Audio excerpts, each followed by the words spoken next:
Le Centre Éducation ESA vous présente le cursus LLM. Je suis Agnès Jérôme Colibois. Alors, je m'appelle Jean-Philippe Dehaut. Je m'appelle Sophie, j'ai intégré le cabinet d'avocats Descartes il y a à peu près un an.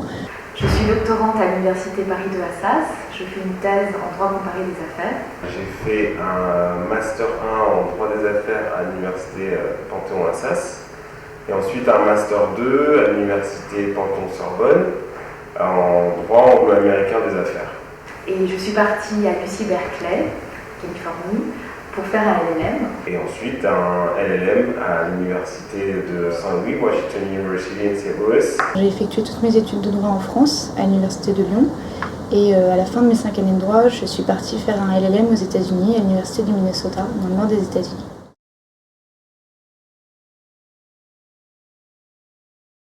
Il faut se préparer longtemps à l'avance.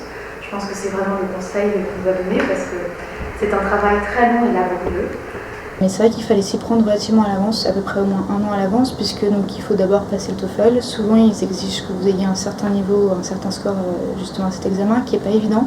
Dès le début de mon Master 2, en fait, j'ai commencé à prospecter les LLM que je voulais et où je voulais aller. Il faut traduire tous les diplômes, avoir plusieurs lettres de recommandation et faire un personal statement, parce que ce personal statement, qui est une présentation de soi, compte pour beaucoup dans les universités américaines. Parce qu'il faut imaginer que tout le monde a des bonnes notes pour pouvoir postuler à ces universités et on a tous à peu près les mêmes parcours. Donc c'est le parcours personnel et la personnalité de l'étudiant qui va peut-être distinguer et permettre la sélection. Et puis bien évidemment, en revanche, on ne part pas en LLM pour apprendre à parler anglais, il faut déjà bien maîtriser l'anglais. D'où là encore l'intérêt de passer le TOEFL et d'avoir un bon score. J'étais venu à la commission dès le lycée. Fin de lycée, j'avais déjà l'ambition de faire des études aux États-Unis à un moment donné. Et donc je connaissais bien la commission et on m'avait déjà expliqué un peu la procédure. Donc quand j'étais en fin de lycée, je voulais peut-être aller à la fac, soit en LLM, soit un peu avant. Et c'est vrai que j'avais déjà eu des conseils de la commission sur les procédures, les dates, les coûts, où chercher des bourses, des choses comme ça.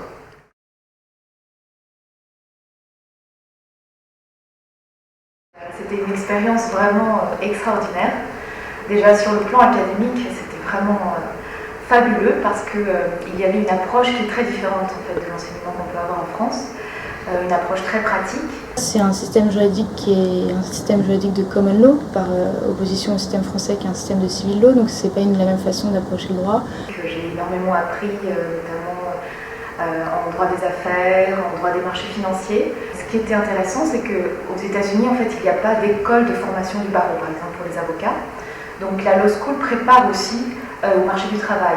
Alors les Américains, c'est pas un mythe, ils sont en effet très accueillants et très sympathiques. J'ai été très bien accueilli. Logiquement, quand on arrive, on est impressionné par l'établissement, la grandeur, le fait que les gens ils sont beaucoup à l'écoute. En France, on va plus tester votre capacité à mémoriser beaucoup de choses. Aux États-Unis, là encore, c'est pas véritablement votre capacité à apprendre par cœur qui va être évaluée, c'est plus votre raisonnement, donc c'est différent. Il y a plus de QCM aussi. Là encore, en France, quand on fait ses études de droit, on a beaucoup moins de QCM, donc c'est une autre façon de raisonner. Et c'est vrai que c'est très intéressant d'un point de vue intellectuel, mais c'est aussi difficile parce qu'il faut s'adapter. Et la manière dont ça se passait, c'est que toutes les 2 semaines, le prof il venait de Washington, c'est un avocat, il venait de Washington pour nous donner le cours. Et en fait, il nous envoyait un contrat une semaine avant, dont on devait donner des commentaires. Et quand il arrive en cours, on avait tous le contrat et quelques arrêts qu'on devait lire. On faisait les arrêts au début et ensuite on faisait la négociation, un élève contre un autre, pas contre un autre, mais un élève face à un autre. On devait représenter, comme c'était pour l'entertainment, pour un exemple, c'était le contrat d'une actrice pour un maillot de bain. Et donc un élève représente l'actrice et un élève représente la marque de maillot de bain. Donc voilà, ça c'était toutes les 2 semaines, par exemple, pendant toute la journée du mercredi presque, peut-être 4-5 heures de cours. Et ça, si vous voulez, c'est aussi formateur que 20 heures de propriété intellectuelle.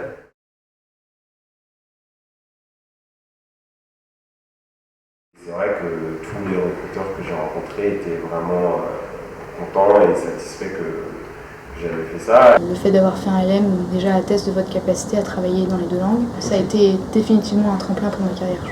Pour le côté réseau, c'est important parce que on reste toujours dans l'appartenance à notre classe, à notre fac. C'est le fait de pouvoir se faire des amis des 4 coins du monde qui est vraiment un avantage extraordinaire de ce LLM. Si un jour vous êtes amené à travailler sur un dossier qui implique par exemple le Brésil et que vous avez besoin de quelqu'un qui est avocat au Brésil, et ben voilà, vous avez juste à décrocher votre téléphone, à contacter un ancien étudiant LLM avec vous pour justement travailler avec vous sur le dossier. Donc c'est sûr que c'est un très bon outil networking.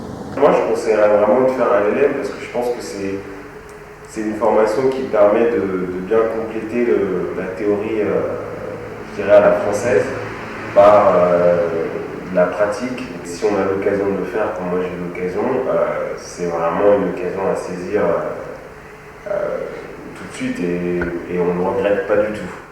Cette vidéo vous a été présentée par le Centre Éducation USA. Pour plus de renseignements, rendez-vous sur notre site internet. Pour être tenu au courant de nos prochains événements et préparer au mieux votre départ, rejoignez-nous sur Facebook et Twitter.